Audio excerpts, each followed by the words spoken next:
Hey guys, let us talk about TOGC, the current tier list, the current DPS rankings for TOGC. I have here open the logs, the parsing website, Warcraft logs. Always interesting here. And yeah, for sure I have here already a tier list. This is the tier list how it was looking 2 weeks ago. I think we have some little changes, so let's go over it. But I also want to make clear we are now 7 or 8 weeks into the raid, so no crazy changes are coming anymore. So we will not see a C tier class going into S tier or something like this. But we have a few changes, and let us start with the bottom of the list. And there is one change, a positive one. We have still here Frost Mage and Beastmaster Hunter pretty far down. Makes no sense to bring them to the raid, long story short, especially because they have better specs at all. Now we come to the C tier. The C tier is something that I would say, if you have a very dedicated player to that spec, then why not give it a shot if you are not a top 10 world speed raiding guild or whatever. So because now we have the sub-rogue, definitely made here a step up. As you can see, he closed the gap to Arms Warrior and stuff like this. And then we have the Arms Warrior, the Marksman, Hunter, and Blood Decay.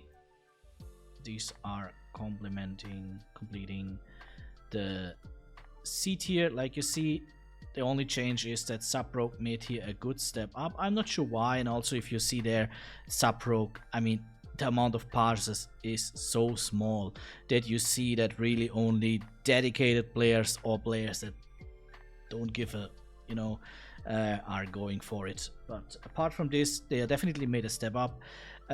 Looks a little bit, the feeling is a little bit like in Ulduar. In Ulduar they had also the other thing that they were useful for the last boss, the preventing the explosion. Oh, I forgot their name, I'm so bad. But okay, you know what I mean. Algalon, exactly. And now seems like they are making again steps up. Like I said, maybe there are some very dedicated players that keeping those parses up. Maybe we will see also here a change towards now the B tier in the future. Now we come to the B tier. The B tier is very wide, as you can see already, like it was last time. We have some changes here. So now we start with the Destruction Warlock instead of the Arcane Mage, is followed by the Arcane Mage, like also as you can see here last time was Arcane Mage and Destruction Warlock. Then we have the next Warlock, Demo Warlock and Shadow Priest. Demo Warlock is definitely something that you always need in your raid. Usually only one, more makes not a big sense, but you can definitely also have it if you want it. And then we have the Shadow Priest. Enhancement Shaman, followed by Enhancement Shaman. And then another positive surprise is now the Balanced Druid. As you can see here, the Balanced Druid was here only on the, let me say, third last place in the B tier, and now he definitely made some steps up. I guess the faster kill times of the bosses are helping the Balanced Druid also, like in the past. And then we have the last one of the B tier, which is the Survival Hunter. So it's also the best spec for hunters. As you can see here, kind of the same list. Also 3, 7, 3, also the same amount of specs, and we will see kind of the same for the A tier.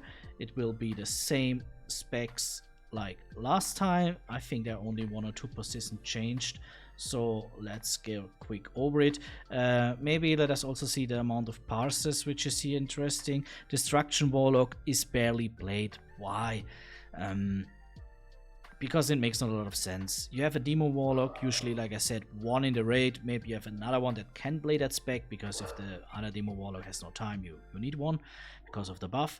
And then all the others are usually playing Affliction. That's why we have very low parses on Destruction. Kind of the same is now happening to Arcane Mage.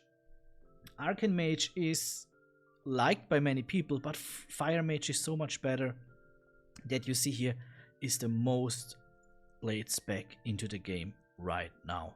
So yeah, all the other ones are around the same amount of numbers. Sure, Enhancement Shaman has less than Shadow Priest and so on, but around that is the same at the end of the day. So let's get up to here. We start here, and the A tier is all super close together, besides maybe the Frost DK and the Feral Druid. They have a little step up in front of the others. We start here with the Fury Warrior and the Paladin. Yeah, still, like I said, for me, the positive surprises, for sure I was seeing them much better than in the current in the previous 2 tiers, but I was not expecting that they will be one of the top DPS in this raid. And then we have Combat and Assassination Rogue on the same spot. I would say I rank Assassination Rogue a little bit higher because it's more easy to play, in my opinion. And then the last one here is the Elemental Shaman. And then if you see it here, kind of the same list, just the Elemental Shaman made a few steps up. Why? Because same like with Balanced Druid, they benefit from shorter fights. People getting more gear, people are more prepared for the fights, they know what's going on, and that's definitely leading to faster kill times. So Elemental Shaman are definitely benefiting from that. And then yeah, the other things are kind of the same. And then a little change is here that now Feral Druid, the Frost DK is now in front of Feral Druid. That's the only little change here. And then we have another thing, still Unholy DK, number 1 at all. Thanks God we saw these nerfs at the end of Naxx Ramas. I know a lot of people were crying, but just think about, we would not have seen that change. What would going on here if that is already what you see right now. Also Fire Mage, super strong. I rank them already now a little bit higher than Affliction Warlock, because you could also go on only damage to bosses, which is always a little bit strange in TOGC, but yeah, because there is no trash at the end, but you know what I mean. So overall list pretty similar to 2 weeks ago, but what is interesting are, I think, especially two or three things to see that the classes start now to benefit from shorter boss fights. Like I said, especially Balanced Druid and Elemental Shaman, both of them made 3 or 4 places up. I don't know if it's the same for Frost DK, only made 1 place up, but okay, kind of the same for Fire Mage. Sub Rogue, I don't know exactly what is going on with Sub Rogue, but also here a good step up from the previous 2-3 weeks ago. So we have some winners. I would not say that we have any losers, because if a class lost a place, then I think it's like 1 place or something like this. But yeah, we definitely have some clear winners with Balanced Druid and Elemental Shaman, both great specs at the moment. And I also could be, and I have to be honest, I could see Balanced Druid getting pretty close or even going into the A tier. I don't say the same thing about Elemental Shaman going into S tier, because as you can see, the S tier is so clear that the only thing that maybe could happen, that we would have to talk about an S plus tier if Unholy DK would even get better. That's it for today, guys. Have fun in TOGC and good loot. Bye bye.